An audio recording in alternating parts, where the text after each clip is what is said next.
Hi there, let's just say it's been a Monday. I'm still looking a little bit like a mess, but today's video and recipe comes from the Disney Princess Cookbook, but it also comes from the Tiana Cookbook. And if you haven't watched that video yet, this is another book that I bought, and there's a few of them out there now that I've bought, but I'm not putting it as part of the challenge, but because there are recipes in this book that overlap in some of the other ones, I wanted to make sure I mention it.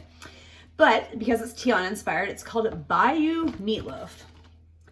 At least it's called Bayou Meatloaf in the Princess Cookbook, and this one I think it's called Magical Meatloaf, but it's the exact same recipe. And it's meatloaf. It uses ground beef and ground pork, which I find interesting, along with some spices, some ketchup, some onion, just things like that. So I'm gonna be putting this together and bake it in the oven.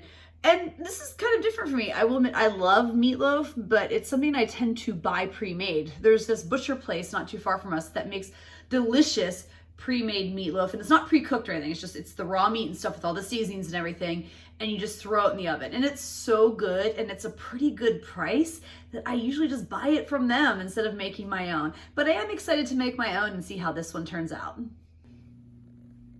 I've got my ground hamburg and pork here on the left and some spices. So I'm going to mix this on the meat and sprinkle it, and then I'm going to add some ketchup, some onion, and a few other ingredients, and then I'm going to shape my loaf and put it in my pan. Okay, so here's my meatloaf mixture all mixed together. So I'm going to form it into a meatloaf shape and put it in the oven for about 50 minutes. Here is my meatloaf out of the oven and ready to eat. Okay, it's review time for the Bayou Meatloaf or the Magical Meatloaf, depending on which of the Disney cookbooks you're eating it from or making the recipe from, even though it's the exact same recipe. We really like the meatloaf. I thought it was really quite delicious and flavorful. It really tasted great.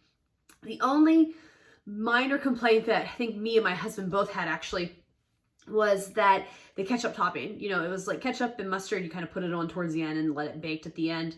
And I mean, I've had meatloaf with those ketchup toppings in the past. It's not something I do typically. Typically, I mentioned I just buy a pre-made one basically and throw it in the oven. I like to make gravy. I like gravy on my meatloaf with some mashed potatoes and kind of douse all that stuff in that. So the ketchup didn't bother me as far as the topping, but there were parts where it just felt a little much. I tried to thin it out thin it or make it as even as possible across the top. Some areas got more than others, and there was just sometimes there was like, that's almost a little too much. I could have just used maybe a little less than that ketchup topping. I think it might have been perfect without it. I actually think if I make it again, I might not put it on at all, or I'll cut the recipe in half. I haven't really decided what I'll do. But that means I'll probably definitely make it again, so I should probably get into the rankings and the rating system.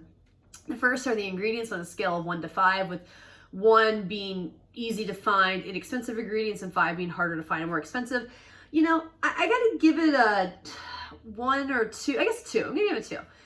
You have to buy the ground beef and the pork and stuff like that, but nothing that you have to buy on here is expensive in terms of like hard to find or super expensive, but there's a little bit more expense involved in some of the other recipes is what I was trying to articulate there with that thought.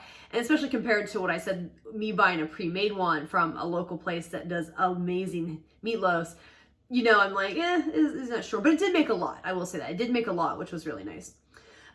2 on the ingredients in the rankings, next to my rankings, man, I really just can't articulate today. Next on the rankings, I'm going to talk about how difficult it was to make on a scale of 1 to 5, with 1 being super easy and 5 being hard. I think I'm going to give it a 2. It really wasn't that hard. You just basically tossed everything together. I think, the only thing you had to dice was an onion. So, I mean, it really wasn't difficult at all, easier put together. It is a little more time consuming because meatloaf does need to bake for about 50 minutes to an hour, and then I had to add the ketchup topping and let that bake. But otherwise, I thought it was a really easy recipe to put together.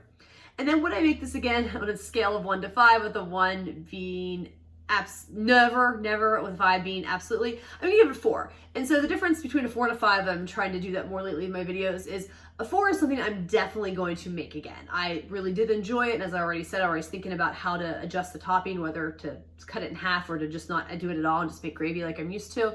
5 is something that's going to be more in my regular rotation. So because again, I like the meatloaf that I can buy from that butcher that's so delicious, I still know I'm going to do that, but I can see myself doing this. So 4 is like, yeah, I'm definitely going to make this again, but it's probably one of those things I'm only going to maybe do a couple times a year, and not something on a regular basis, but I will definitely make it again someday. But yeah, it was really delicious, and Also, final note and thought on this, if you're new to making meatloaf or you've never made it and you're kind of intimidated by the idea of making meatloaf, I do think this is a really great starter recipe for meatloaf.